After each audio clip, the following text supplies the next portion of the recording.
Good evening, everybody!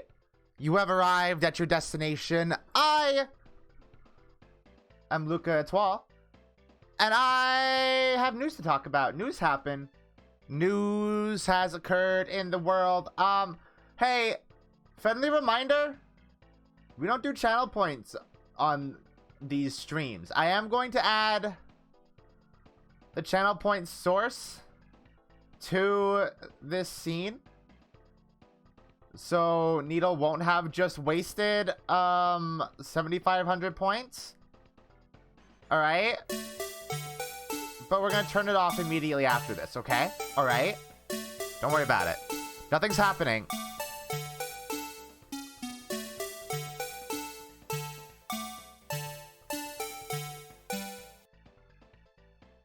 Alright, there we go. That's gone now. We can turn that off. Hello. News happened. News happened. A news. We have things to talk about. And unfortunately, today, I need to look at where my hotkeys are for turning my news on. Hold on. How's everybody doing today, by the way? I probably should have asked that to start with. That is the polite thing to do. What is my button for showing news? Do I not have a button for showing news? Uh-oh. I gotta have a button for showing news.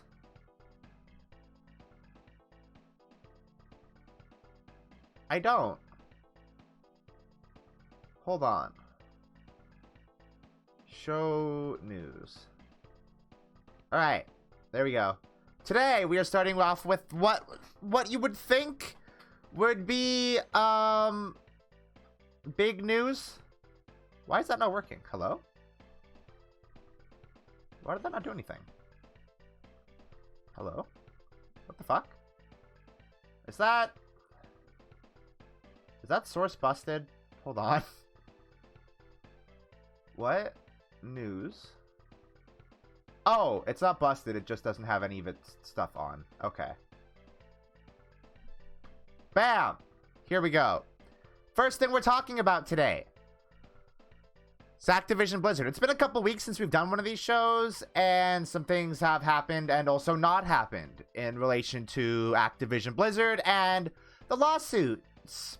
All the lawsuits that Activision Blizzard is dealing with because they harass women and minorities at the workplace.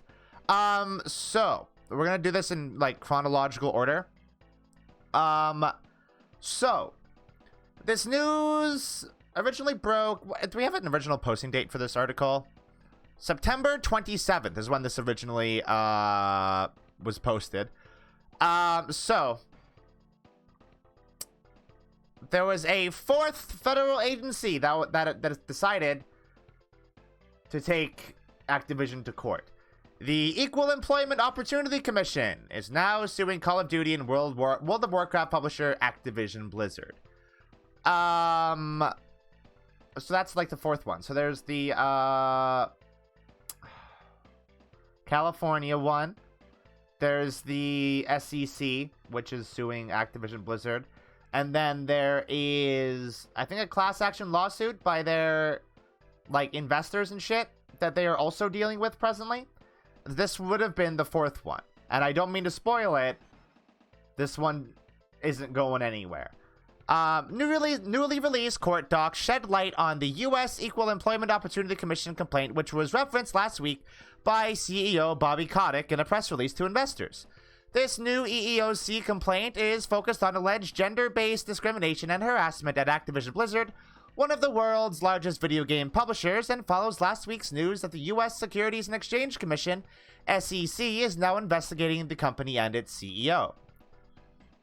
Last week, it became publicly known that the EEOC was investigating Activision Blizzard in some capacity, thanks to Kotick divulging that the company continues to productively engage with regulators, including the EEOC, in a press release for investors. This release was posted in response to a different, wide-reaching investigation being run by the U.S. Securities and Exchange Commission. The publisher and even Kotick himself have been subpoenaed as a result of that ongoing legal investigation. Now, this is all well and good. Unfortunately, however, there is an update to this story as Activision Blizzard settled this lawsuit the same fucking day. The same fucking day. On the 27th, the day that it was that people were made aware that this was happening, they settled it the same fucking day. Now, I let this one kind of rock a little bit. I was gonna do a LUKA58 last week, but I was like, I'll wait and see how things kind of like turn out, you know? I'll let this sit for a little bit. Now, interestingly, there is a clause in the settlement that allows Activision Blizzard to potentially shred some documents. This is a thing that the settlement states that they can do. However, I will say this is typical of these kind of settlements, and they do not withhold if you are under investigation by other federal agencies. You cannot shred these if you are already under investigation and these documents are pertinent to those investigations. But really fucking interesting how quickly they settled this compared to, I don't know, the other 3 lawsuits that they are currently dealing with, isn't it? It's really interesting how quickly this one was settled and stopped being relevant, and how they only had to pay $18 million. They only had to pay $18 million. $18 million. Less than like half the marketing budget of any one of their fucking games. Meaningless. Meaningless. Drop in the bucket. Bobby Kotick's a billionaire. Who fucking cares? That's not even like... Actually, that is not even a tenth of what Bobby Kotick makes annually. Just from bonuses. You know? 18 million's fucking nothing. Anyway. That's that one. That's that one out of the way. I will give more Activision Blizzard updates as they happen. I guess something else related to this is employees have called this settlement a slap in the face, which, yeah. Yeah. Uh-huh. Yeah. Correct. Absolutely. Anyway. We have cool news. We have fun, cool news that is good and nice to talk about. Aggro Crab Games praised for its publishing deal offering 100% share to developers unless game hits 10k sales.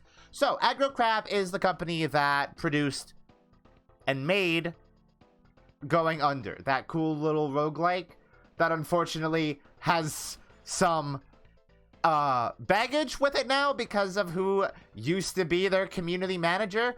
But Aggro Crab Games is still cool. They got rid of that person. They don't work there anymore. That person has weirdly just completely scrubbed their presence off the internet. Probably so they can continue their grift elsewhere under a different name. But this is unrelated to that. So, I mean, there's not much more to the story than what is in the headline. However, I think there is a clarity that needs to be made here. And it's not that, you know, the 100% of all sales for the first 10,000 sales are going to the developer. That's not what's happening here. If the game sells 9,999 copies, the developer gets all of that money. But the moment they sell 10,000, Aggro Crab is taking 10% of those 10k sales, and I guess of sales going forward. Which, if I'm being entirely honest, is still a way better publishing deal than you will get from any other publisher ever. And I will say there is a certain amount of security to having that money for the first 10k sales. I will say this is probably I will say probably not better than like an Epic Games exclusivity contract, because they will just throw millions of dollars at you, but this is probably the next best thing that you're gonna get, if I'm being entirely honest. So that's cool. It's good. I like Aggro Crab games a lot. I think they are very cool. I think they do cool shit. I think Going Under is very good, and I'm probably gonna play Subway Midnight. It seems cool. Actually, let's watch the little video we have of this here, shall we? Let's watch that. You can't hear it.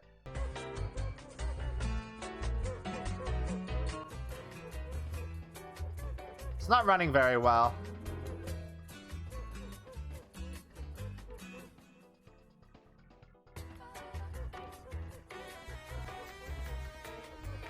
Twitter video works so good.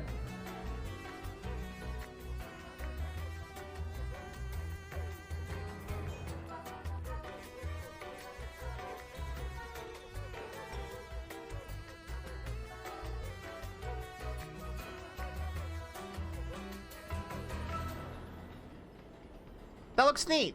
That looks cool. That looks like it is very much the kind of game that I would stream, actually.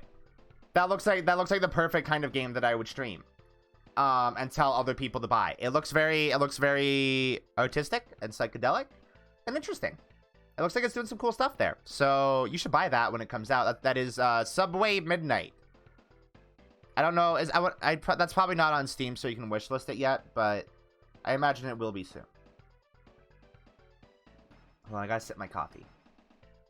Alright, so here we have a news story about Nintendo fans trolling themselves yet again. They love doing this.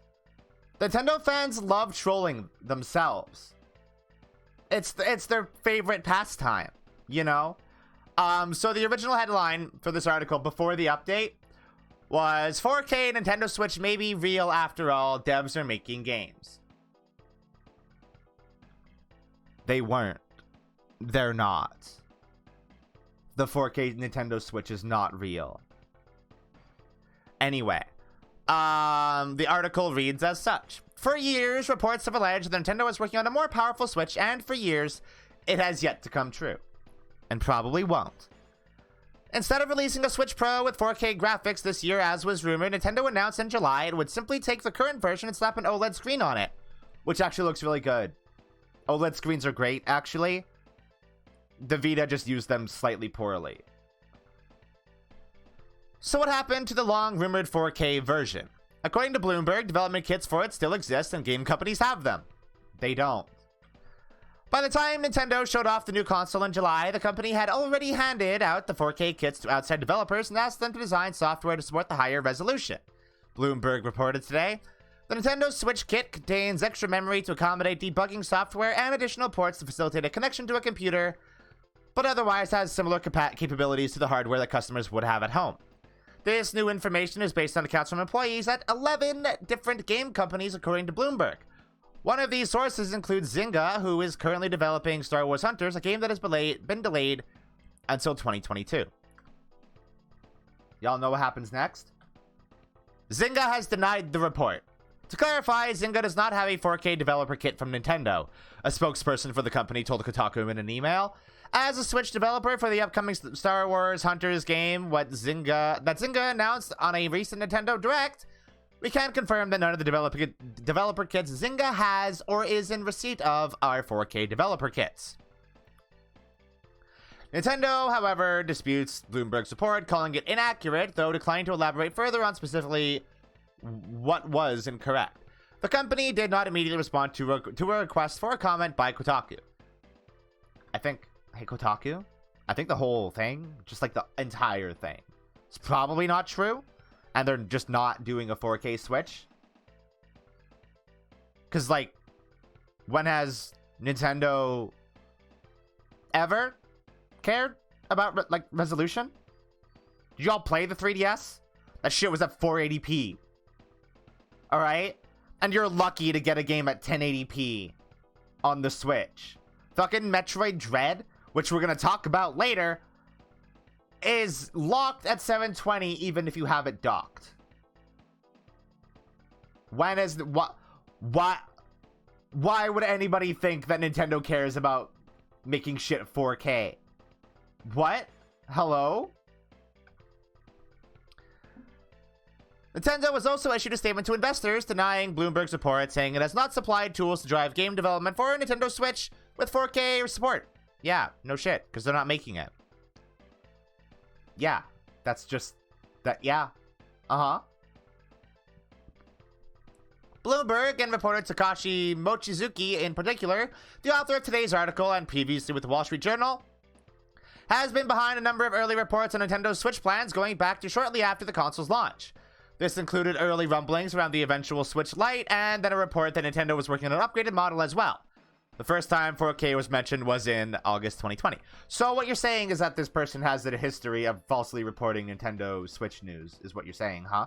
Because the Switch Lite... Oh, and the Switch Lite was real, wasn't it? That is a thing that exists. Yeah, the Switch Lite does exist. I forgot that was a real thing that really exists. Did they make a Switch Lite OLED? Hold on. Is there a Switch Lite OLED? No? The OLED Switch is just a Switch? They didn't do an OLED variation for the Switch Lite? What? Why? Huh? What? Why would you not do that for the one that is locked to being a handheld?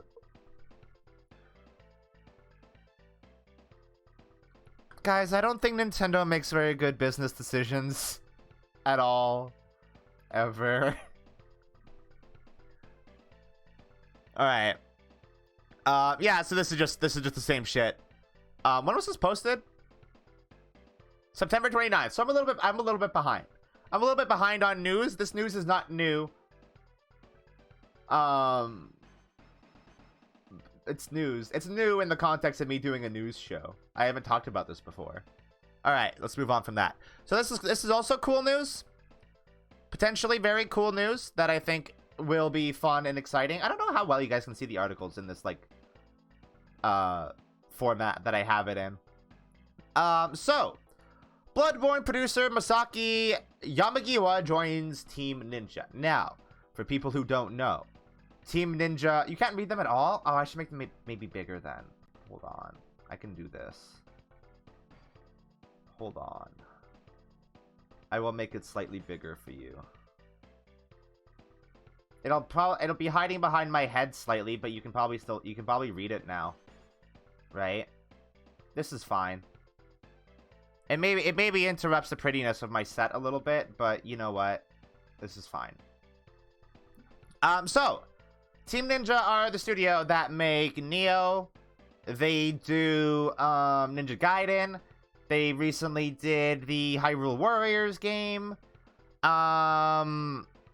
So I feel like somebody from Bloodborne joining the Team Ninja team is probably really good for the sorts of games that they make. Because, like, I would say Ninja Gaiden probably shares a lot of DNA with Souls-likes. And obviously, Nioh just is a Souls-like. What else you got? Yeah. What else did you mention in here that they make? Fire Emblem Warriors. Dead or Alive? Fuck, I forgot that Team Ninja does Dead or Alive. I don't know how Yamagiwa is going to contribute to Dead or Alive, but that'll be interesting to see if he does. He's gonna make Bloodborne 2, and all the enemies have massive jiggling titties. The fuck, I would play that actually. Wait, isn't that just Code Vein? I think that's just Code Vein, isn't it? That's kind of just what Code Vein is. Isn't Dead or Alive dead? No, didn't it? Dead or Alive? Didn't Dead or Alive come out not that long ago? No, game. These are some risky searches, I gotta say. Dead or Alive. Yeah, 6 isn't doing very well, but it sure fucking does have a lot of DLC, don't it? And I'm sure there are people wailing for Dead or Alive 6 right now as we speak that are probably making a Dead or Alive 7 financially viable for Team Ninja. Hey, I'm curious. I'm gonna go to Steam right now. Oh, y'all can see that. Cool. Let's go to Steam. Let's see how much all of Dead or Alive 6's DLC costs.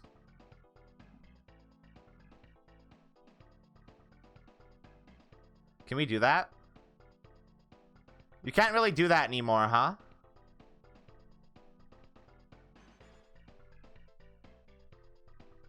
I don't want to accidentally add all of this to my cart. But, like, look how much DLC there is. The scrolling never stops, guys. Look at all of the DLC! Like, fuck. 460 items of DLC. Maybe we'll get a summary of how much it all costs. No, it's showing 200 of 460. Is this DOA or trains? Yeah, fucking. Let's see how much DLC Train Simulator has. Because it has a lot. I know Laura Kate Dale likes that game a lot, but like, fuck, dude. Whoa! 349 pieces of DLC? Wow, and this DLC is pricey. Holy shit. That's a lot of fucking DLC. Okay. I think these immersive sim games on Steam are probably more exploitative than Dead or Alive 6, which is fucked up.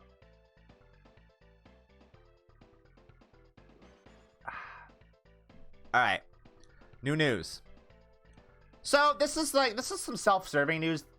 I just think this is good news in general, and it's something I've been telling Twitch to add for the last year, even before the hate raids were a thing.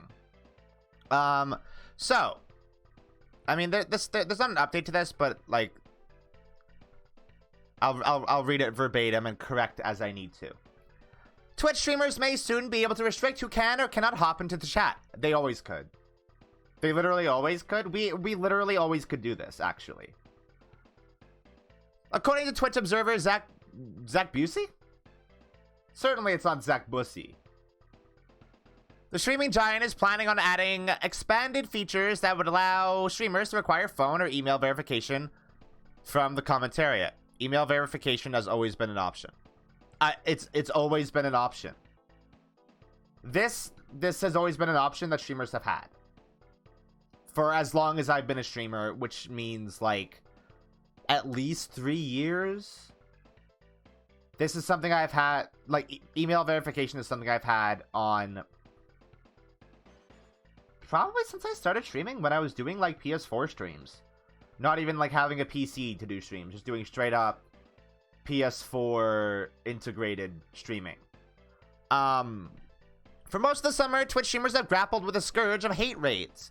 Thanks to the platform's raid feature, which allows streamers to redirect viewers to another channel, bad faith streamers can send droves of commenters to other channels and coordinated harassment campaigns.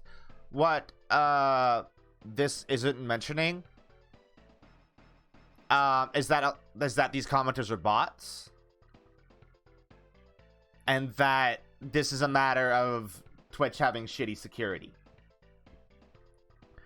Most of these users show up with the worst possible intentions and often flood channels with waves of sickening slurs and insults. The Washington Post reported these campaigns are organized off Twitch on clandestine Discord servers, which, you know what, I think Discord's gotten off really light in all this hate raid discussion. The fact that these servers exist and Discord has seemingly done nothing about them is really weird, huh?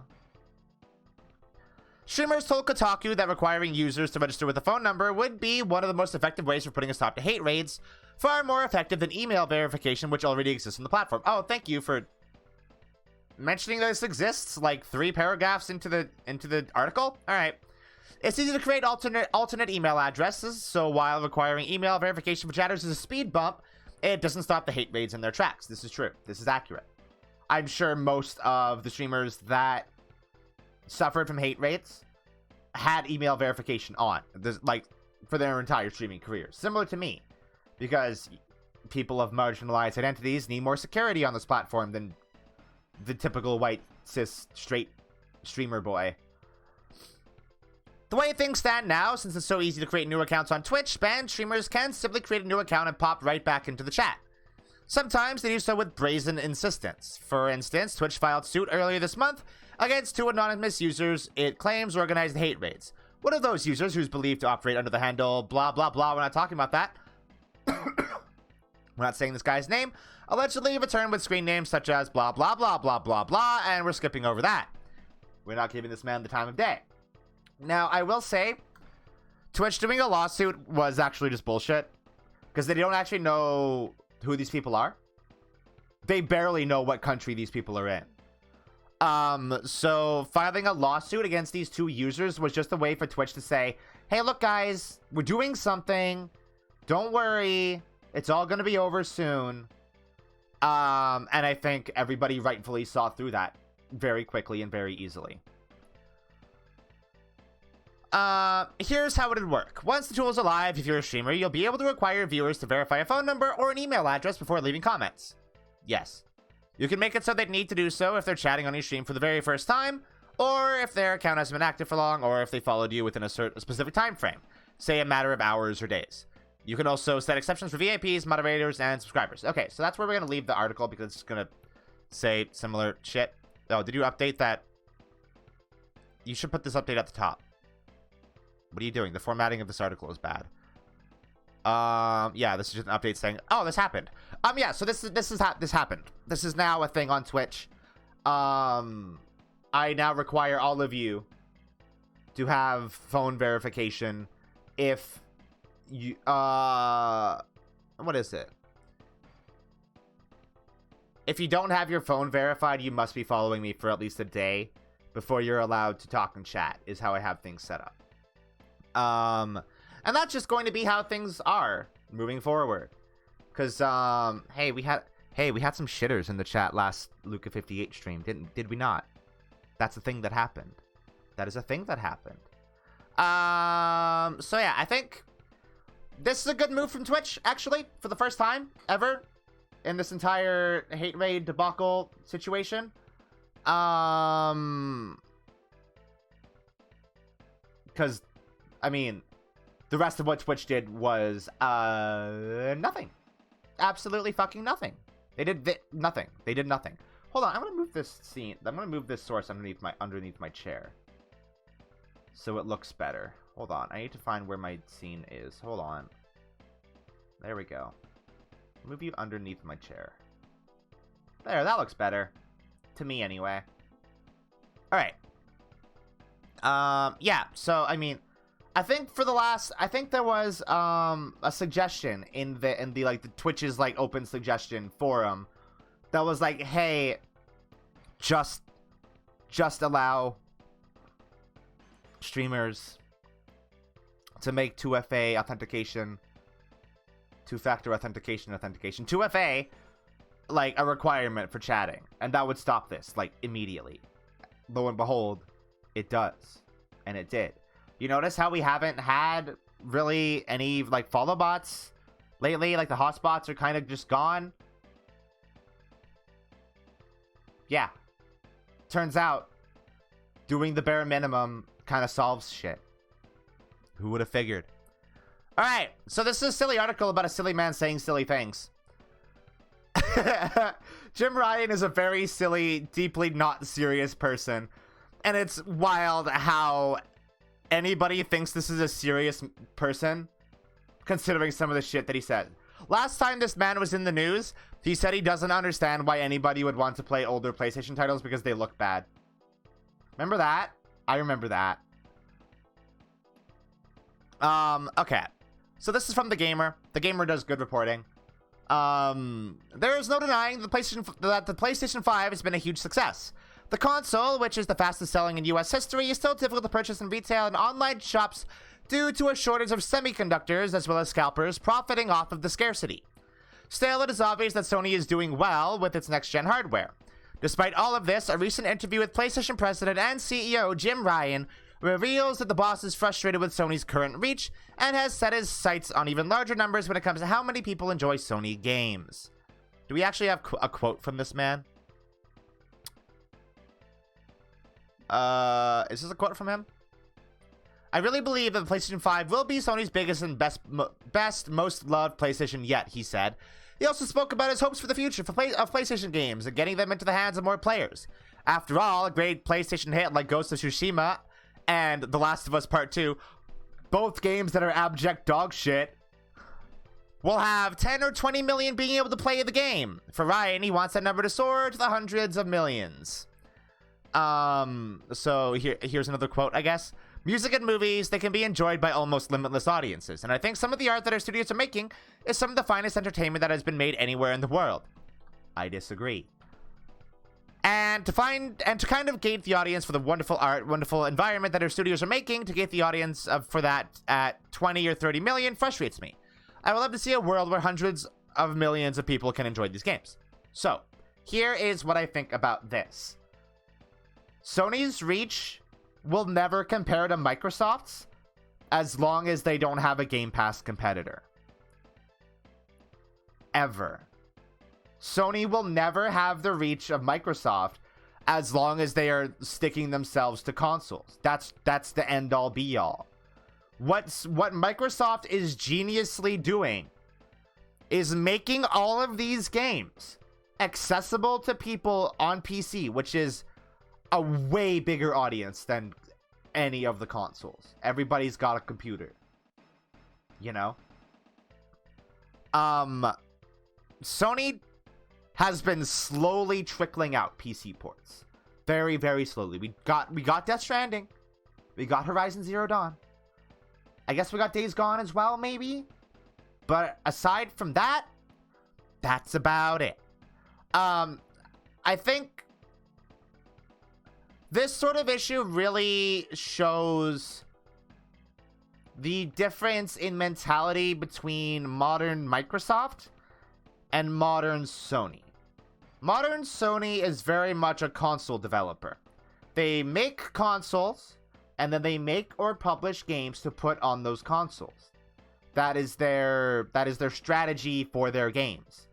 What Microsoft is doing is almost the complete inverse of that.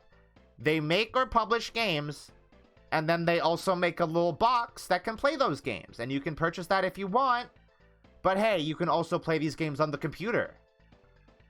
The latter is a better way of getting games in more hands. Being game focused instead of console focused is just by default going to result in more people being able to play your games. Simple as that. Because if you have to buy a like $600 little box to buy this game, that is immediately a massive hurdle to being able to play those games. If you put the games on the computer and people have a computer already for work or for other stuff or for gaming in general, you're just gonna get people playing your games. I mean, Xbox Game Pass is effectively like it's the Netflix for video games, right? That's exactly what it is. And it has just instantly made gaming a lot more available and accessible to large swaths of people. What I'm saying here is going to be incredibly relevant for two of the articles that I'm going to talk about after this. Microsoft has made the Netflix of gaming, and it has made the games available and accessible to a larger audience of people. All right? Anyway, so the thing is, I like how the next article in here That's a brazen headline. I like The Gamer. The Gamer's a good publication generally. I like The Gamer a lot. They do a lot of clickbait articles and stuff, but like they do a lot of really good shit too. Yeah, so I mean, okay. As a person who owns a PS4 and will likely eventually own a PS5 and will probably never buy a Microsoft console again, Microsoft's fucking nailing it in terms of raw reach. And Sony should really focus a lot more on getting their games on PC in a relatively timely manner. Because you know what? Hey, you know what these little boxes are? They're little PCs. That's all they are. And the porting process is actually really, really simple. Especially for PS5 games. You can just kind of do it. You know? But they don't. Because they want people to buy their little box. Which in turn kind of runs in contrast to them wanting their games in more hands. You know. Just give it a PS Now. Put those games on PC in the normal store. Yeah. PS Now should be a PC service. Absolutely. That is how you solve for this. PS Now can just be the Xbox Game Pass for Sony. PS Now got better, Zerboil. PS Now isn't actually as bad because you can actually download the games directly onto the console. You don't have to stream them anymore. So you can play them offline and you don't have to stream them, and it's better. It's better now. So they can just do that. And even then, even then, streaming games is actually, it does make them more accessible also than having to, like, you know, download them and put your own hardware to the test there. That actually does make games more accessible. You just need really good internet for it, which in turn makes them really inaccessible because most of America doesn't have very good internet. You know, give and take somewhat. Alright, I'm gonna sip my coffee and then we're gonna talk about another story. This one's a small story, actually. This one's not super important, but I think it's interesting. And this goes along with another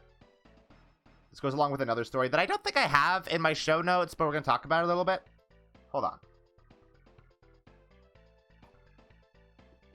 Alright. So, remember when I was saying how Microsoft made Netflix for games? Remember how Netflix is trying to make Netflix for games too?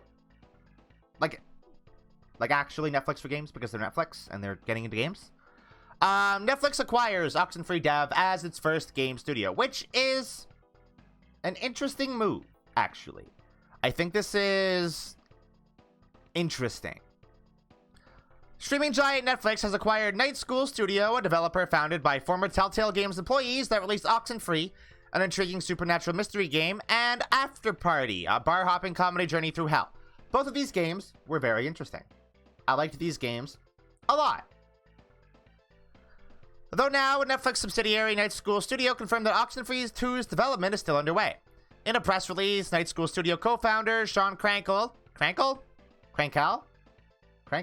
that sounds better, said the pairing between the two was natural, mentioning that Netflix's mission to support diverse storytellers led to both parties joining forces together. Night School wants to stretch our narrative and design aspirations across distinctive original games with heart, Crankle said. Netflix gives film, TV, and now game makers an unprecedented canvas to create and deliver excellent entertainment to millions of people. Our explorations in narrative gameplay and Netflix's track record of supporting diverse storytellers was such a natural pairing. I felt like both teams came to this conclusion instinctively. So, I think it's interesting that Netflix has bought a studio made up of previous Telltale Games employees. Because what does Netflix do? They make shows like Stranger Things and Sabrina and Stranger Things. So, you know what they could easily do if they're acquiring studios that do like these sorts of games. A new Stranger Things season comes out. Oh, look, there's also a little game for you to play with all the Stranger Things characters. That's the thing that we have on our service. And you can play it and buy it or maybe stream it or maybe it's a separate subscription or something. But these two things can be complementary, you know, in their own way. I will say the use case for this seems limited. Because a lot of people who watch things on Netflix aren't also looking for an experience that is really going to fully engage them like a game would. Where, like, you have to, like, get up and, like, input controls and all that stuff. But I think it's an interesting way to approach like publishing games, and if they do actually go with like doing like video game tie-ins for Netflix products, I think that would be interesting, and I think that would be a really neat symbiotic relationship. I will also say it's cool that Netflix didn't immediately go for studios that make the kind of games that are like big and marketable, like that sort of thing. Like Netflix isn't trying to make Anthem or Marvel's Avengers or anything like that. They're just like, okay, we just want to make little narrative games, and I think, and we think that'd be good for what we have on our service. I think that we think those two things would go hand in hand. I'm sure this is really good for the Oxenfree devs for Night School Studio, who now have money to make their games and will continue to be able to make games. I just hope they get to continue making the stuff that they want and aren't just forever forced to produce things that Netflix wants them to make. So I think that would suck. But like, I think this move might be good for Night School Studio. It might be good for Netflix. It might be interesting just to see how this pans out. I will say, a giant corporation acquiring a small indie studio, generally not something I'm in favor of, and I am, you know, inherently wary of this move, as my anti-capitalist self is prone to be. However, yeah, hey, look, they could do that. Well, I don't think they could do that, actually. I don't know if Konami would let them make a game for the Castlevania animated series. Oh, what if they did, though? That'd be cool. I should watch that. I should finally watch that. Anyway, that's all I had to say about that one. Little story here. Hey, Rune Factory is a really cool series, and I like it a lot. It's like, Harvest Moon, but it's got some dungeon crawling RPG shit in there. It's gay now. It's got gay in it now. It's got gay in it now. And that's cool. Rune Factory 4 is a very, very good game that I liked a lot. It's on the 3DS, I think exclusively. Still, unfortunately, what is this coming out on now? Do you say what this is coming out on now? No? You don't? What? Hey, Rune Factory 5, what are you coming out on?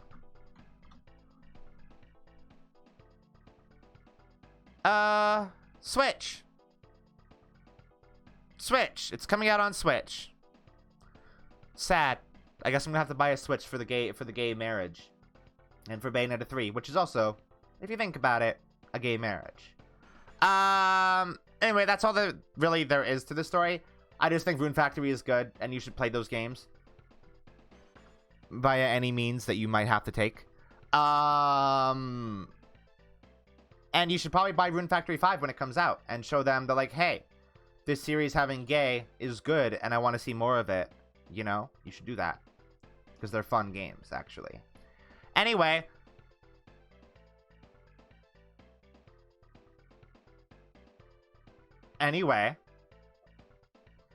We now come to Luka's Discourse Corner. Do we have a graphic for this? Oh, right. I fired my producer, so I'm like the only one in the studio right now. I guess we don't have a graphic for this yet. Because I haven't made it. Alright. Alright. So, I'm going to start things off ostentatiously. This article is objectively correct. In, like, everything it said. Everything. Everything? Everything.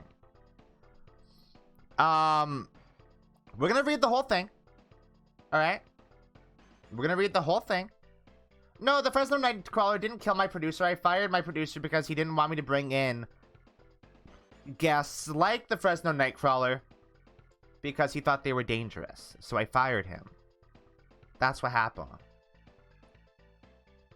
Fresno Night Stalker? Yeah, Night Stalker's a completely different thing. Anyway. Metroid Dread was officially released on October 8th, but copies got out into the wild a few days before that. After such a short time, the game is now fully playable in 4K via various Nintendo Switch emulators. This is objectively correct and true. Released yesterday, Mercury Steam developed Metroid Dread. Released yesterday, Mercury Steam developed Metroid Dread is the long-awaited 2D return to the Metroid series. I have a beef with this right now, but we'll get there. You can read our full review here, but the short answer, it's a solid game with some nice-looking visuals and surprisingly tricky boss fights.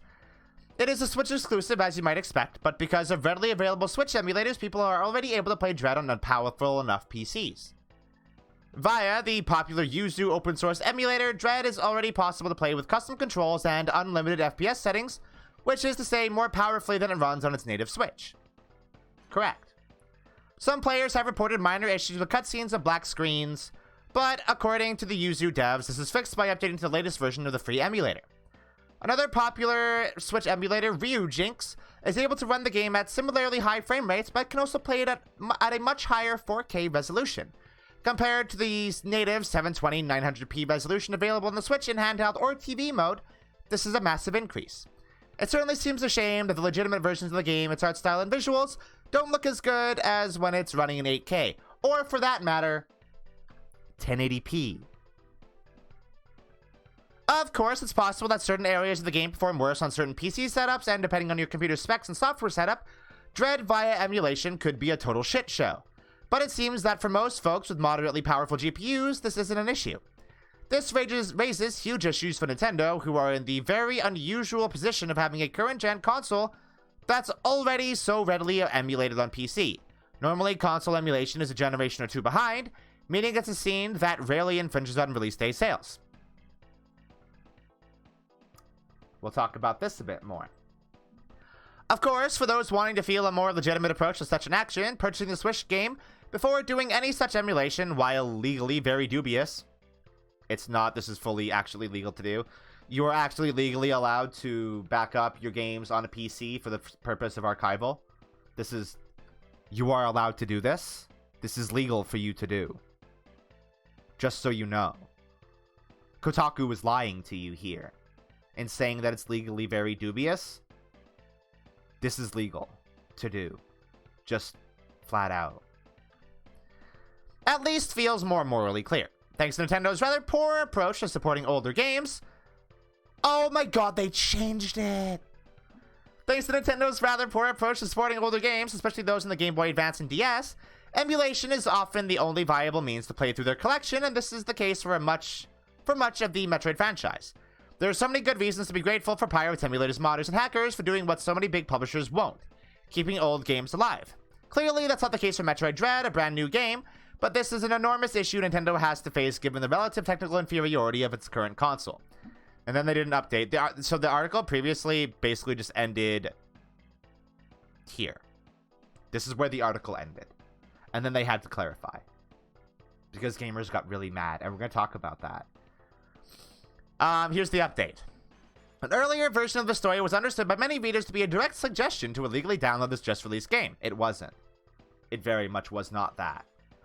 We regret this interpretation. Kotaku believes emulation is a vital part of the world of gaming, not least when it comes to game preservation, while not directly encouraging anyone to break the law and download games they have not purchased. We believe our readers are intelligent adults capable of making such choices for themselves, independently of us. No, they're fucking not! They are very much not, because the people who your readers can't read and don't know what you're trying to say ever. Because you're not accounting for every minute detail of the lived experience of playing video games. Okay, so we're going to talk about a few points in this article. So where is the first point that I highlighted? The long-awaited 2D return of the Metroid series. It's not, actually. Let's just do a really quick Google. I'm just typing random characters right now. Don't worry about this. I don't know what I'm typing. Oh, look. There was actually a 2D Metroid game released in 2017 on the 3DS. Huh. That's weird. Huh. How? Huh? Really? Really? That's weird. Because you'd think, just based on the cultural zeitgeist surrounding Metroid Dread, that there hasn't been one of these in a long time. I wonder why. Maybe people don't know that this game exists. When was this released? September 15th, 2017? Okay, I'm just gonna type in another bunch of random characters. Don't worry about this. Oh, look! That's weird. The Switch came out on March 3rd of 2017? So that means this 2D Metroid game came out on the 3DS 6 months after Nintendo released the Switch. That's weird. That's odd. Huh. Why would Nintendo do that? I wonder. Like, it's weird that Nintendo released this at a point where everybody had basically thrown their 3DSs in the garbage, right? Because people just assumed, rightfully so, that new releases would come to the Switch. Instead of the fucked up thing they actually did, which was continue supporting the 3DS, releasing exclusives on it, that would then never fucking come to the Switch, ever. Huh. That's weird. Anyway, we're moving on. There was another point in this article that I thought was questionable. No, I actually talked about that as it came up. Legally very dubious, because this one offended me so greatly that I had to talk about it immediately. It's not dubious. It's not legally very dubious to do this at all. There's precedent for this in court. In fact, hey, did you know that actually emulators are completely legal? And this has been tried in court. With the release of the PS2, there was actually a day one emulator for the PS2 because there were leaked dev kits of the PS2 and people made emulators for it. And somebody took the developers of these emulators to court and they lost. So that's the thing. That's a little fun fact, that emulators are completely legal and that it is completely legal to archive old games or games in general onto a PC for the sake of archival and preservation. So this article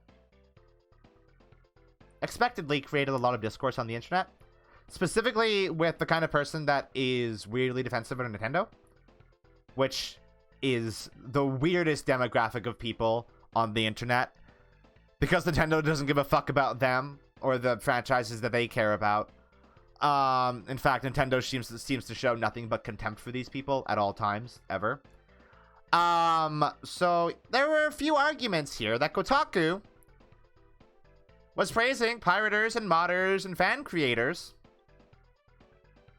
that were doing these things with Nintendo games. They should be. They should be doing this. Because Metroid, as it exists now, wouldn't exist without pirates and emulators and modders and fan creators. It simply wouldn't. Nintendo doesn't make these games accessible at all. Ever. You cannot play all of the Metroid games on the Switch. You need a Wii U, a 3DS, a Switch, a Wii, and God knows what the fuck else. I think a DS to play all of the Metroid games. Because Nintendo has elected to take them away from people and not make them available. Did you know this? Did you know that they've done this? That they make this decision to do this every single day? To rob you of the experience of playing Metroid? No, Metroid Prime 1 through 3 are on Wii. Metroid Prime Trilogy is the thing that you can play on Wii. It's really fucking hard to get. It's nearly impossible to get, but you can play it on the Wii. Also on the Wii U, I think. Maybe. I don't know. So, you know what Nintendo did leading up to the release of Metroid Dread? You know what they easily... here's what they easily could have done. They very easily could have just released a Super Nintendo game, a GBA game, a 3DS game, No, 2 GBA games, a 3DS game, and a Super Nintendo game on the Switch, leading up to the release of Metroid Prime, so you could catch up on Metroid and play all of those games. They could have done this. You know what they did instead? They told you to go to pawn shops and buy these consoles and also the games and play them that way. And I gotta say, Nintendo is getting as much money from you pirating and emulating these games as they would if you went to a pawn shop and bought the consoles and the games. Which is to say, zero money. No money at all. Absolutely none. And there is no reason for you to actually go out and do this if you just want to fucking play these games. Plain and fucking simple. Alright? Now, here is another bit of discourse. One person made a better Metroid 2 remake than Mercury Steam did and released officially, legitimately, on the 3DS. Another Metroid 2 remake is better than Samus Returns on the 3DS. It is objectively a better game. It plays better. We can talk to death about how Metroid 2 is maybe not a very good game, but another Metroid 2 remake is just better than Samus Returns. It's also more available because you can just play it on your computer. You don't have to have a 3DS. You don't have to have a copy of Samus Returns on the 3DS. You can just play it on your gosh dang computer, have a merry good old time being Samus Aran, shooting up Metroids. You can just do that for free. You know what else you can do for free? Play Metroid Zero Mission and Super Metroid and Metroid Fusion. You can do that. In fact, I will go so far as to say you should do that. Because Nintendo seemingly doesn't want you to play them. So you can be prepared to play Metroid Dread and know what's happening. Because you can't play half of these games on the Nintendo Switch, on the current console that you own. That would make it very easy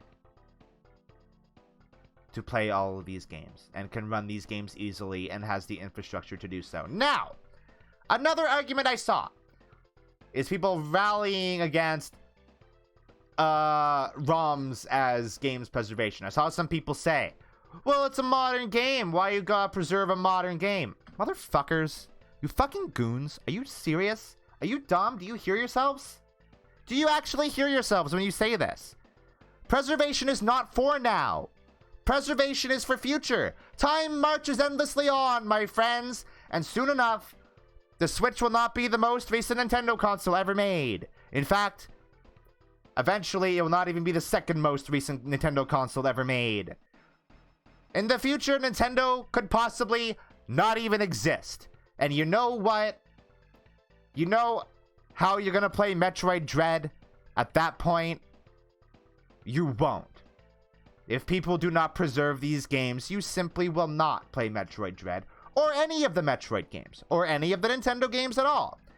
If Nintendo were to randomly go out of business in like 20 years, you would not be able to play any of these fucking games at all, if not for people who are actually putting forth the effort to preserve these games. Period. End of statement. End of objective fact. Also, now, there's another argument. I think this is the last one that I'm going to dignify with a response. A lot of people have said, oh, well, Metroid, we don't get Metroid games all that often because they don't sell well and people emulating them isn't helping. Now, I have two rebuttals to this. The second one being very, very simple. Number one. Fuck, I lost it. Oh, right. There it is. Okay. People who pirate games are not customers. They were never going to be customers. They were never going to buy the game in the first place. Nintendo was not losing a sale of Metroid Dread because people have decided to pirate and emulate it. They simply are not. They are creating a copy of the game and playing that copy of the game. Stealing means taking something away. Removing something and making it yours. That is not happening with piracy now, is it? What is happening with piracy is that somebody is making a copy while leaving the original where it is. You know? These people would not have bought these games anyway for reasons that are probably plentiful. They can't afford a Switch because the Switch is like $500. And probably won't be able to afford to be able to buy Metroid Dread anytime in the future because the Switch is $500. And sometimes people just don't have $500 of liquid income because they would probably need to spend that on on food, on rent, on living, you know. Those people, in my opinion, in my objectively correct opinion, deserve to have entertainment as much as everybody else. And if the only way that these people can have fun and be entertained is playing video games, yes, I am okay with this. This is fine. Now, counterpoint 2. Do you know how fucking much people pirate and emulate Mario games and Zelda games, Final Fantasy games, Dragon Quest, all that shit, all these really, really popular, long-running franchises, all of these that are still going on and are very popular and make shitloads of money? A lot. Way more than people will ever emulate a Metroid game. Ever. Period. And yet, weirdly enough, Mario has an entire park at Universal Studios and is going to have a movie. And we got a massive open world Zelda game a couple years ago, and we're having another one. And Final Fantasy XIV exists and continues to rake in money for Square Enix. And also Final Fantasy 15 was like one of the biggest budget games ever and sold really well. Now that it's actually good and they fixed it and made it, they just injected a bunch of other games in there. And also Dragon Quest 11 exists and is really good, and Sugiyama is dead now, so Dragon Quest is thriving finally. And also Metroid Dread has been selling a lot anyway. Exactly. Hey, did you know? Did you know that Nintendo is the richest corporation in all of Japan? Did you know that? That's a fact. They were the richest corporation in Japan in 2020. And guess what? They were the second richest corporation in Japan in 2019. I don't think they really need a whole bunch of people on Twitter going to bat for them because a few people have decided, oh yeah, I'm just going to emulate this game. You know? I don't think that's necessary. I want everybody to destroy this illusion they have of Nintendo, of the scrappy underdog who's constantly fighting to stay alive. They're not. They are the most rich corporation in the entirety of Japan. Alright? They don't need you. They don't like you. They never, Nintendo doesn't like you people. Nintendo likes you people as little as other people on Twitter like you.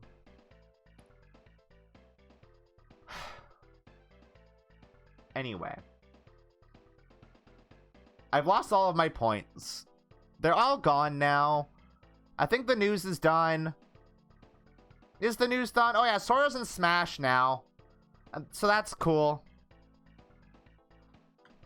I don't really care about Smash. Sora's in Smash. Kingdom Hearts is pretty alright, I guess, right? That's cool. Anyway, fuck Nintendo. And fuck Nintendo fanboys. Is that all I have to say about that? Yeah. Yeah, just fuck Nintendo fanboys and Nintendo. Just in general. I'm gonna say right now, you should pirate Nintendo games. You can do that. It's something you can do. I'm not gonna say that I endorse it, but I think it's okay to do that. Because who the fuck is it hurting? Right? Nobody. Do it. If you want to play Super Mario World on your computer or on your phone, do it. Nintendo's not going to make any money Anyway, if you buy a quote unquote legitimate copy of Super Mario World, who gives a fuck? But play that shit on your computer or your phone. Just do it. Who gives a shit? Fuck off, Nintendo fans. You're dumb. Anyway, that's the news.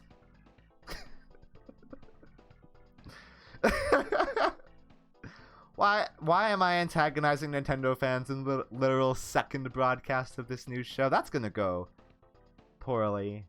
Alright. That's the news. I have no more news for you. How'd you guys like the news? Was the news good? I hope the news was good. I'm gonna get rid of this. We're gonna get rid of that for now. I'm glad news was good. Alright, so that's the news for the day. We'll be back. Oh, no, I'm not gonna be back. I'm gonna go.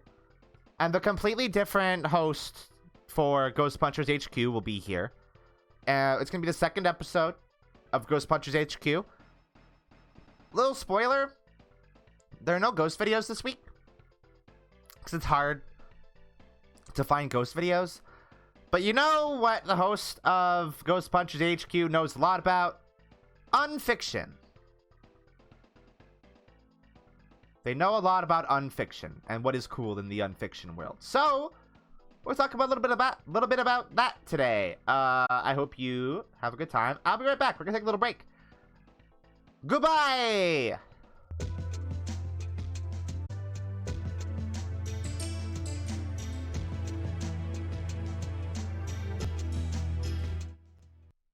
Ah! Good evening, everyone. Hey, what's this doing here? That's not right. Hey, that's not correct. Hey, get that out of here. I don't know what that was doing there. This is a completely different show. What? Hello? Welcome to Ghost Punchers HQ, episode 2. We're here. We're doing it. Today, I don't have any ghost videos for you. I don't know if you heard. I think the news anchor for the last show fucking threw me under the bridge like she always does, that bitch. But hey, guess what we're gonna take a look at today? We're gonna take a look at some good unfiction. So today we are going to take a look at Paranormal Paranoids, which is a kind of like a found footage horror short series, kind of in the vein of something like a Marble Hornets. You may have heard of it. You may have heard of that one. We might talk about that one. Yeah, the previous host left the tabs open. It sucks. What a bitch. I hate that lady. Ugh. Anyway, we are going to look at Paranormal Paranoid. So this unfiction project has a companion Twitter account that adds a lot of context. There's also a separate, I don't know if it's a YouTube account. I think it's just a second parallel Twitter account that also posts cryptic bullshit that I think ends up being posted here. So this is an unfiction series about a group of people who do ghost hunting videos on YouTube. They went disappeared. They're gone. Why is it? Does this music not loop? Where did that music go? Hello? Where's the music? Where'd it go? It should loop. Why is it not playing? Hello? Alright, music's gone. That's fine. Thank you, Rose. Alright, so we're gonna watch the first episode of Paranormal Paranoids. Alright? Alright? Okay. And then we're gonna get you guys bought into the fiction. So, oh yeah, I haven't finished explaining the core conceit. So, YouTube Ghost Hunter YouTube channel. The hosts go missing. And then a fan makes a Twitter account and goes, hey, what the fuck ever happened to these people? Like, did we ever find them or what? Like, what's the deal? And then starts posting videos of stuff she saved from back in the day that she had, like, burnt on a CD because she was a big fan of them. And also there are some videos from a creepy alternate Twitter account that, like, replies to this person with videos that probably couldn't have been posted to the internet because they're very personal and private. But hey, let's watch the first. So these are little weird things We don't need to look at this. Let's watch the first actual episode of Paranormal Paranoids. Cause they're very good and very fun, and I like these. Let's go. I have a scene for this. Hold on. I have a scene for watching. Where am I? Hello. Whoa, I'm very small. Hello? Why am I so small? Is this how I should be? Is this the size I should be? And small in your Luka. Alright. Hold on. I just need to add... I forgot to add this before. There we go. Alright. Are y'all ready? Y'all ready to get spooked out? Y'all ready to be scared? Are you ready? Let's do it.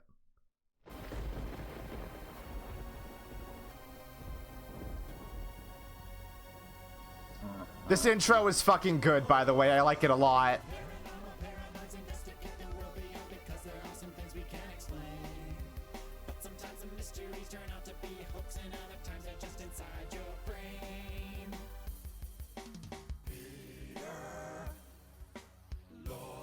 It's dope.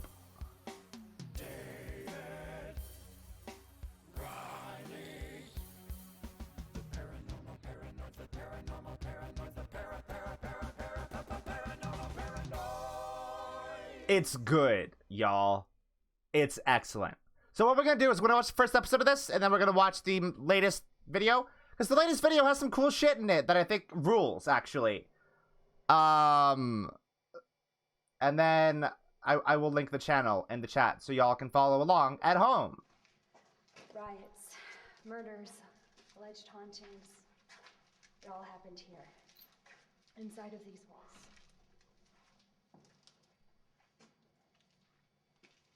Didn't see you.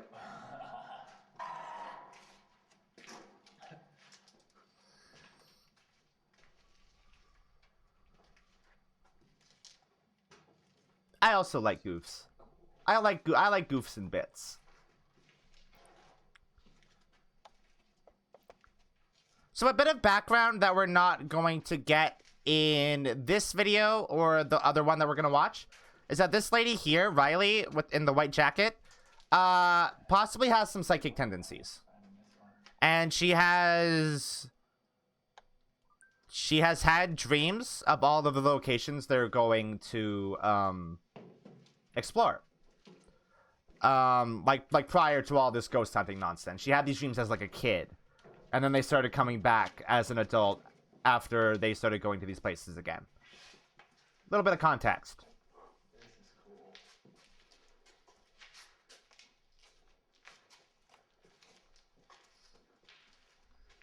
I will say what I like a lot about this series is that it isn't a format that I like inherently like. I very much enjoy ghost hunting videos. I particularly like Japanese and Korean ghost hunting videos because they actually put a lot of effort into them. A lot of production quality goes into faking ghosts and shit. A lot more than you see from like Western ghost hunting videos, because a lot of it's just like, oh, a door opened and a light flickered and there was a ghost orb. Whoa. You know? Last episode of Ghost Punchers HQ, we watched a ghost hunting video where they actually did some like put some effort into editing, did some like tracking masks, put a ghost in a video. It was good. They put forth the effort. David, check this out. I got letters. Letters.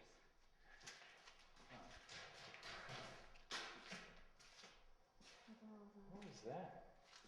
Y'all hear that? That was a spooky. No. No. You can find out. They come from over here? I can't remember if there's actually anything spooky in this first video. Which is probably for the best, because I want you guys to watch these yourself on your own. There are some actually really good spooks and scares in this series.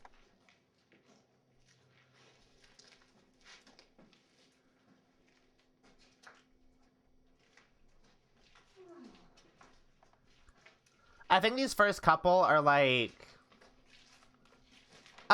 they contextualize the characters a little bit. Like, Make it clear, oh yeah, okay, these people were actually doing this.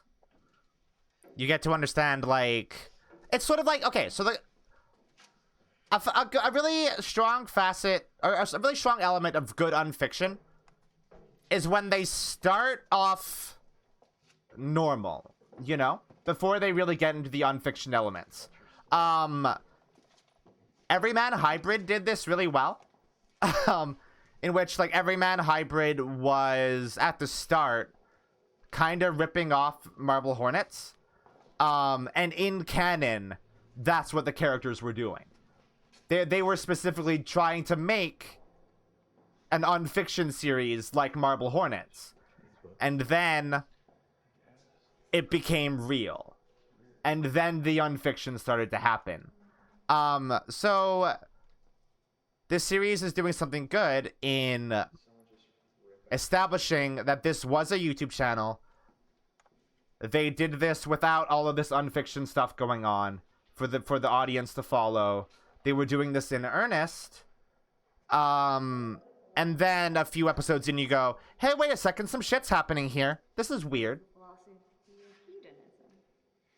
Hedonism is an example of Which, by the way, I'm absolutely not doing anything like that. At all. At all.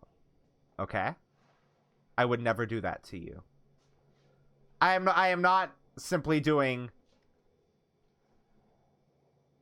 the first couple episodes of LUKA58 completely straight up and in earnest and then making it weird, okay?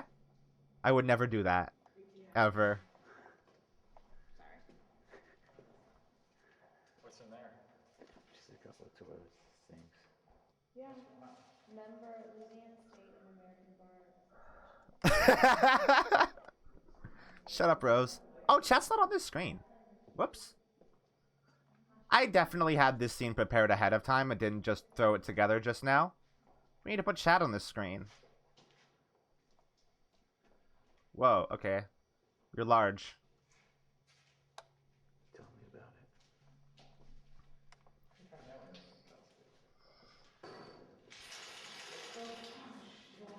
That was my bad. So this is really, I gotta say, also what this first episode is doing really well is establishing very conventional Western ghost video tropes. Very normal shit. Oh, they hear a noise. Oh, there might be an orb. Oh, there was accidentally a loud noise that one of them made by accident. Good. This is constructed very well. What she thinks. There is. Oh yeah. There's that smile we all love. Do you see the mirrors in the back? Yeah, I don't want to. The mirror. I bet you can't even see your reflection in that. You gonna try? Yeah. Okay. Now, how far into this video are we? It's very long, huh? It's a lot of video where nothing's happening. Which, I gotta say, also very typical of unfiction. Long periods of time where not a whole lot goes on. And you're kind of just left waiting, like, oh, is something gonna happen? Huh.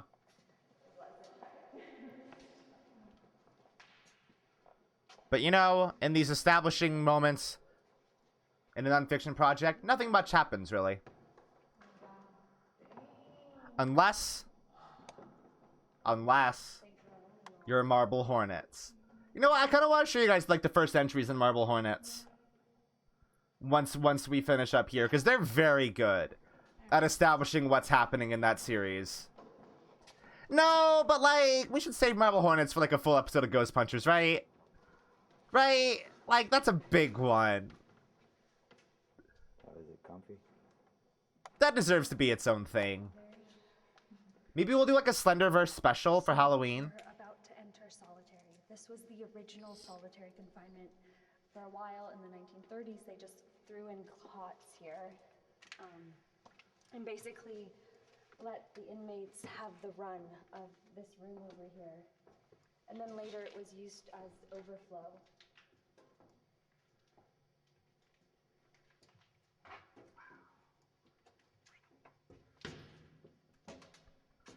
And the inmates that were brought here in the 1930s, they were maximum security, meaning they were the most violent offenders.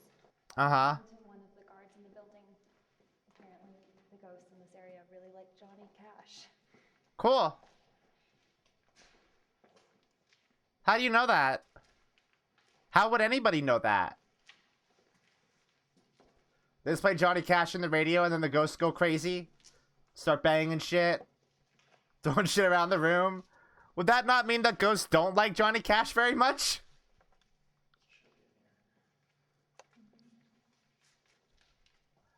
Or like if you play Johnny Cash in this room, do a bunch of ghosts, do you see a bunch of like full body apparitions just like getting down to Johnny Cash?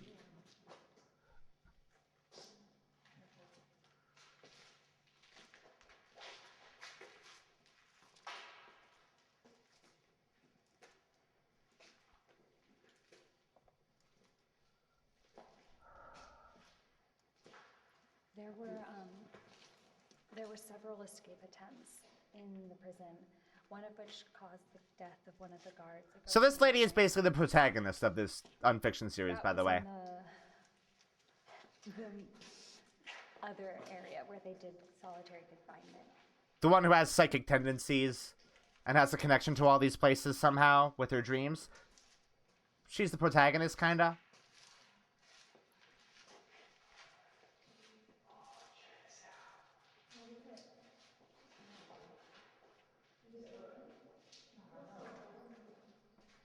Serbo, stop eating moss. That can't be healthy.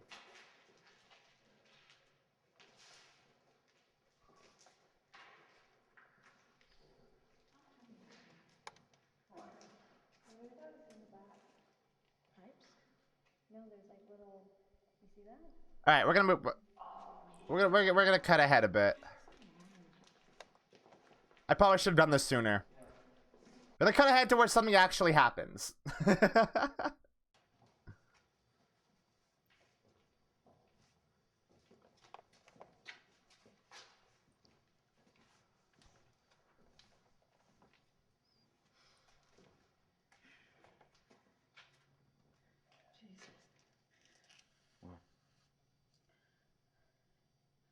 Don't you feel that? No, you feel what? Cold. So this is cool. Riley, what? You can see her breath. What? I don't know how they like achieved that effect. It's really good and really convincing, actually.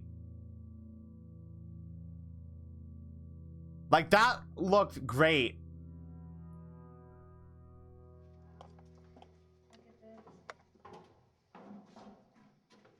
I don't know how they did that. Like, how would they have? God, how far back does that go? There wasn't a cut there, so she couldn't have inhaled, like, Sorry. vapor or anything, right? Or maybe she could have been holding in her lungs, maybe. And then only properly exhaled at that point. This is solitary confinement, the other section of solitary confinement. This is where the majority of the deaths and suicides occurred in the prison. And I don't think much else happens in here. Oh, there's a funny moment here. Hey, David, you hungry? Okay. You sure? Yeah. That's weird, right? So weird. Maybe. I'm also wondering where they actually are, yeah. Where I found it. That's a good idea. Like, that's weird, right? Like a perfectly fine Satsuma just being in this abandoned prison? That's weird. That's odd. It's almost like somebody was here. Realistically, I mean, in real life, if this was not an unfiction series, you could basically assume, oh yeah, maybe there's like some homeless people squatting in this place. Because it's abandoned. Like, that is more often than not what the case is in a lot of ghost hunting videos. In fact, there are a lot of ghost hunting videos where people are doing like urbex and stuff like that, like trying to find like abandoned places and see if there's like hauntings or anything. They accidentally stumble upon some homeless people and some people who are doing some shit and they're not the friendliest people ever. And it becomes an issue. There's one I'm remembering. I think it was featured on Nuke's Top 5, which is a channel that I watched far too much. I think it was Franco TV, or something like that. That like went to an abandoned, I think it was like a church or like something like that, and there was just like a little commune of homeless people living there. Or I don't know if it was homeless people because they were very threatening. Maybe it was like a I don't know, like a deal going on, or just people being like shady there. Probably fake because like it was framed really well, and shot really well, and there was a bunch of shit in the background that like gave perfect little spooks and tension. Probably fake. I think a lot of that guy's videos are fake. A lot of ghost videos are fake. I think most of them are fake. We've talked about that though. You gotta take a shit? I'm good. I'm good. So And she let me borrow a sock. little moments like this also do a lot to establish these characters and make them seem more like people. Which means that which like makes you care about them as the series goes on, right? God, I want to talk about Daisy Brown at some point too. What else is what other Nightmind videos are being recommended? Catastrophe Crow, that would be a good one to talk about. That one's interesting.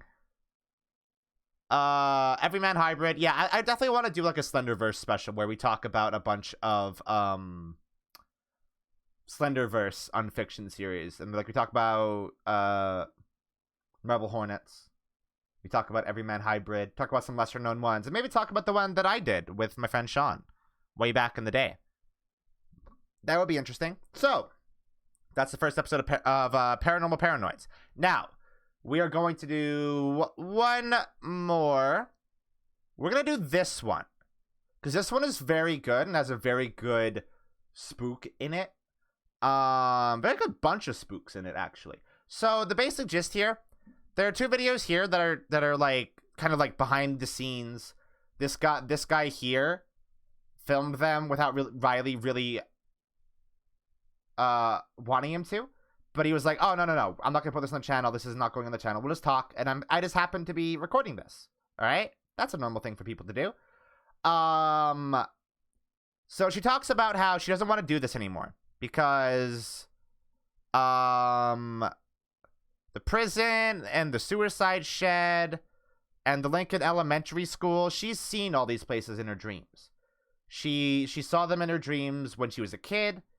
So it's feeling like really weird. Oh, we're not watching that. So it's feeling really weird for her to be going to these places, because I don't know, because that dream ends bad, probably. Let's see how this dream might end, for example. Just as a possible random example, how that dream might end, and why she might not want to do ghost hunts anymore. I'm not safe here.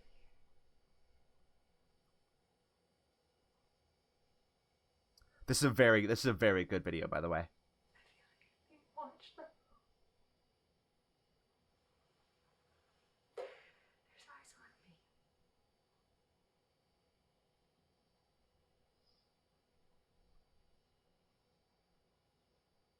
I'm so scared.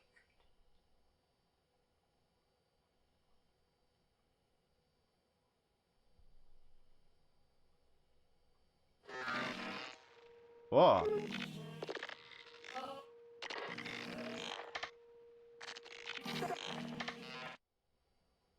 That's a good effect. And a real good sound.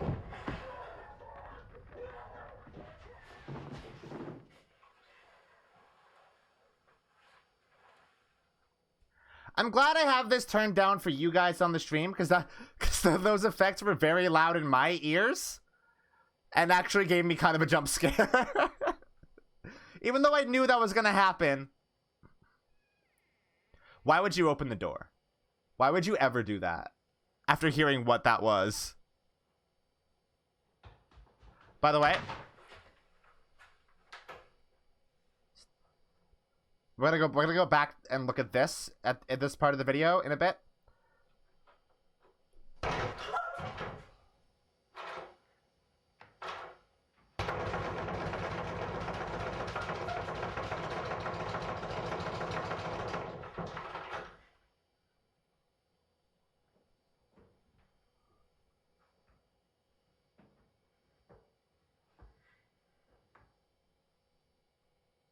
Those are some fucking noises, guys.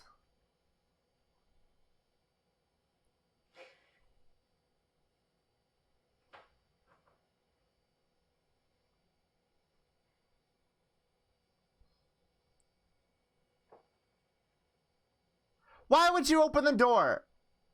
Why would you do that? I guess because the story has to happen, right?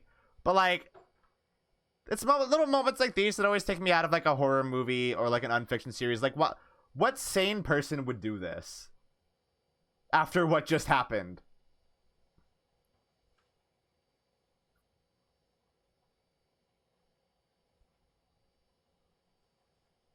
Obviously, Riley needs to open the door for this video to like progress and happen the way it's supposed to in the script.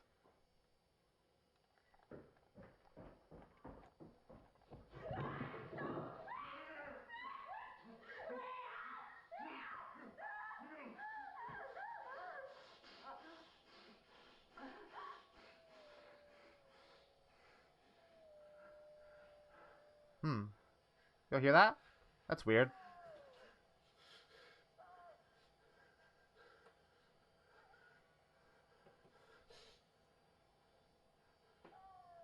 It's like there's like coyotes howling outside.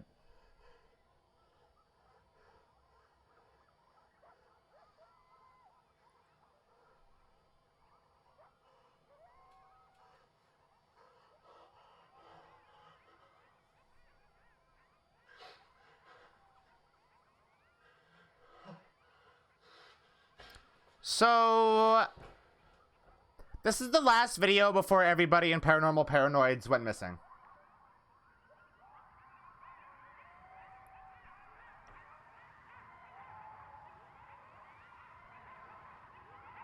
Now, at the beginning of the video, you can kind of hear like a scuffle downstairs, which was probably somebody being murdered. Now, we're gonna go. I'm gonna run this in slow mode, in like super slow mode. I'm gonna mute it because I don't want you guys or myself to suddenly get jump scared by loud noises. So if you focus your attention over here, you can kind of see a shape here, right? Can you guys see that? I don't know if the color grading on the Twitch stream is really allowing for you to see this very well, but we're gonna play the video through. So if you look very closely, you can kind of see like a figure here with like horns over here. It was clearly quite a bit taller than Riley as well. Now, as she opens the door, this figure turns its head and looks at her, and then the lights go out. And it's just sort of there. That's cool. That's a cool little spooky effect. I don't know what relevance that has to the unfiction at large, but it's neat. It's very cool. There are probably improved, like enhanced versions of this photo. Let's see if I can look through the comments and find one. Or you know what we could do? We can go to the Just the Paranoid Twitter account, because I think somebody probably posted that there. There's definitely gonna be an enhanced photo of it.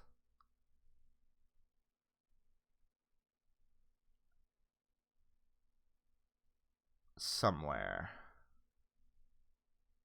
Where? There it is.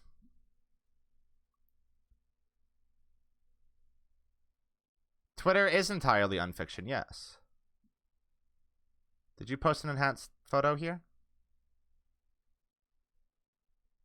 What the fuck? Why are you posting the Capra Demon in the replies? That's not a Capra Demon. Don't look at that word. That's not a real word that we're looking at. Nobody posted an actual enhanced version of the photo.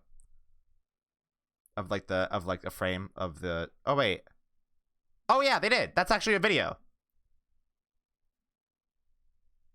That is, in fact, actually a video, and not just like a time-stamped version of what we just watched. Let's look.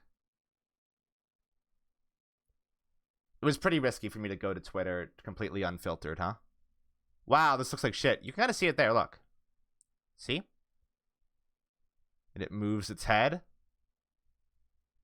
It's fucking good, dude. It's fucking great. That is some spooky shit. It definitely looks like, definitely looks like it could be some sort of like... Why is it not doing anything? Oh, that's why. It definitely looks like a demon, you know? That looked like a fucking demon. Right? That dude, in fact, looked like the Capra demon from Dark Soul. It's fucking cool. It's fucking great. And I think this is like a really cool little, like, thing to put in the video. Weirdly enough, this isn't visible on, like, all monitors. Like, my second monitor can't see this at all. But my main monitor that I use can see it, like, almost perfectly clear in the actual video. So that is Paranormal Paranoids. I'm gonna link the channel in the chat so you can follow along with it. Now here's where I have to kind of break the illusion a bit. Let's look and see if anybody has written anything about Paranormal Paranoids. Oh no. YouTuber Chris Stuckman to make horror movie Shelby Oaks about missing paranormal investigators. So this unfiction project is similar to Cloverfield in that it exists to promote an upcoming movie directed by Chris Stuckman called Shelby Oaks. Shelby Oaks is it is a location that the Paranormal Paranoids were going to go to as their next ghost hunt before they went missing. And that is the name of the next movie. I assume that is maybe where they were in that last video that we watched, where Riley got by Demon and also Man. But yeah, this is what this is. It is an ARG for a movie. A movie that I will probably watch. I will probably watch it. Because it seems like, I don't know, Chris Stuckman is a weird, deeply weird man who I don't know if I like very much.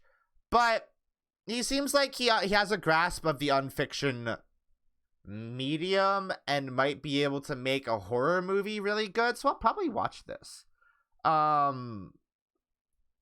Partially because I'm already bought into the unfiction element of it. And I think watching a movie that had like an ARG or like an unfiction series prior to it makes for a really interesting experience. Like, having been into the Cloverfield ARG and then watching Cloverfield makes for a completely different experience because you actually know shit about what's happening in that movie as you're watching it. If you research into the ARG, you have a grasp on what's happening there. It's really cool. But yeah, so that whole thing is an ad for a movie. Next week, you know what? Let's see. I do want to look at some of these early Marble Hornets entries, though. Y'all want to look at some of these? Because they are relevant to what I was talking about, like how you would establish, like how you really, really establish series like these. The first few Marble Hornets entries are really, really fucking good. We'll do one. Yeah, we'll do one. I think next time we do Ghost Punchers HQ, we'll talk more in depth about Marble Hornets.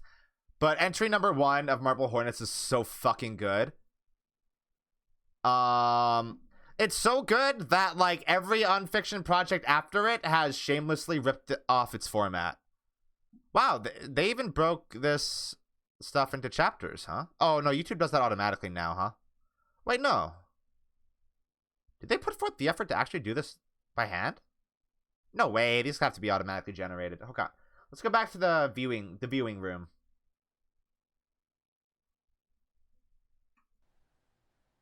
These are very good, and I like them a lot.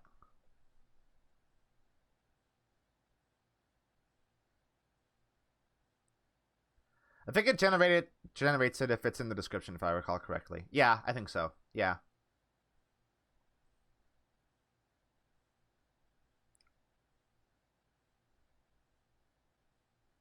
If the audio was removed, what's this audio in the background, Jay? By the way.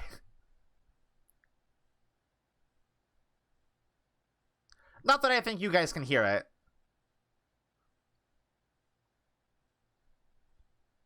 God, wait.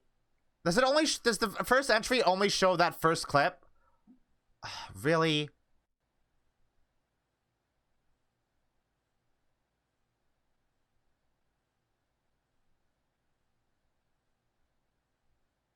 God, you know what? The operator's suit still looks really good all this time later. Oh yeah, these are auto-generated. They're literally right here. The operator's suit looks so fucking good. Which one has another? This one is really good. I like this one a lot.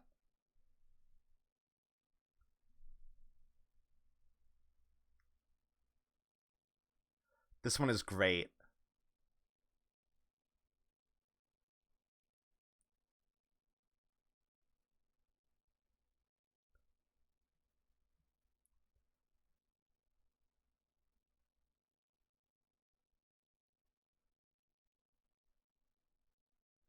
Hi.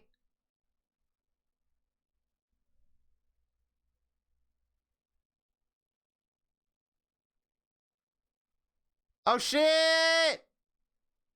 He's here. God, these are so good. These early entries are so good at like establishing what this series is. Like, I think something, because we didn't watch the introduction, which we'll probably do next time we do Ghost Punchers. I think Marble Hornets does a really effective job of establishing why this person is in possession of these tapes, why he's posting them, what the deal is, like the motivations for the characters, and also it does a fairly good job of establishing the characters early on and why we should care about them.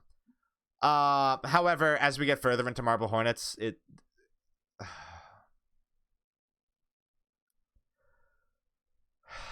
like once we get to about where does this shit end? About around here. Is entry 28 the end of season 1? I think somewhere around here. Somewhere around here is where the series starts getting really bad because they had nothing planned after it. But we'll talk about that. We'll get there. We'll get there. I kind of want to... What the fuck happened to chat? Why is chat in shadow mode? What happened? Whoa. Alright, that was weird. Yeah, so I think next time we do Ghost Punchers, we'll talk about Marble Hornets. Maybe we'll talk about some more Slenderverse stuff. But that's all I've got for you today. Maybe next week I'll also have some ghost videos for you to see. That would be cool. It would be cool if I had some ghost videos to show you in this show that was originally conceptualized as a ghost video show. What, Rose? Why are you yelling my name? Huh? Why'd you do that? Did I show something untoward on stream? I hope I didn't. What's in my... No, I don't think so. Huh. Oh, okay. Alright. Alright, that's all I got for you. Yeah, that's it. That's all. Stream is over. I hope you guys had a good time. I know these little unfiction segments are probably not everybody's, like, jam, but they're my jam. And this is just a way for me to communicate how much this shit is my jam and, like, how much I like it. And how much I want you guys to, like, get into it and appreciate it so more people can appreciate this shit with me. Because I think it's cool. I like unfiction a lot. And I'm going to continue talking about it in the future because it's cool. It's great. It's dope shit. Yeah. So, hey. Let's go over here really quick. Hey, look, we have a schedule. Look how fancy our schedule is. Right, so here's what we got planned for the week. Tomorrow, Mina and I are going to continue Ace Attorney Spirit of Justice. We are also going to continue it on Wednesday. Then on Tuesday and Friday, guess what? We're playing some fucking Illbleed, baby! It's time for Illbleed! This is the only cutscene I've seen for Illbleed. These little things I did for the schedule. It looks weird. This game looks very strange. And then on Saturday, we're gonna continue RE5. Hopefully get through the overtly racist parts of it, because it would be super cool if we could get over that really quick. Yeah, that's all we got. I think I might do LUKA58 next week. Maybe, we'll see. It depends on how much news happened and how much I have to say about said news. I think I am going to cut that thing about Metroid and put it on Twitter. That sounds fun. That sounds like a fun thing for me to deal with tonight. Yeah, anyway, I love you all. I hope you all have a wonderful morning, afternoon, or night. And as always, good sleep.